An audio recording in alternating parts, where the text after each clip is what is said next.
Lancé en octobre 2018, le mouvement des Gilets jaunes est à présent connu dans le monde entier.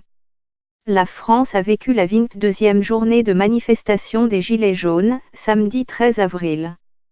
Au départ, la mobilisation a pour motivation le rejet de l'augmentation d'une taxe sur les carburants.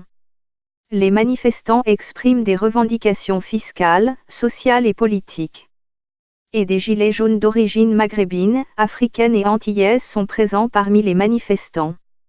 Gilets jaunes, retour de la violence dans les rues de Paris. Macron ouvre un grand débat national en France. Céline Ngo est une Camerounaise qui travaille comme infirmière. Elle proteste, depuis le début du mouvement, contre des conditions de travail très précaires. Il n'y a pas assez d'infirmières, je fais le travail de 3 personnes pour le même salaire, dénonce-t-elle. Âgé de 20 ans, il se considère comme un gilet jaune et partage les revendications du mouvement. Cependant, il regrette la faible présence d'immigrés africains dans le mouvement de contestation. Les plus touchés par la pauvreté, ce sont les migrants maghrébins et africains. On est très touché par la pauvreté. Donc le mouvement des Gilets jaunes nous concerne aussi. C'est un mouvement dirigé contre l'augmentation des taxes et tout ce qui va avec, souligne-t-il.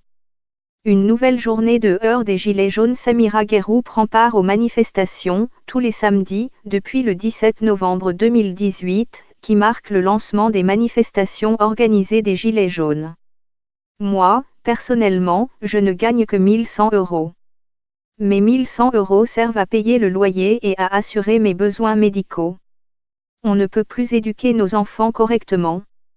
Il faut avoir la possibilité de subvenir à ses besoins et ne pas survivre.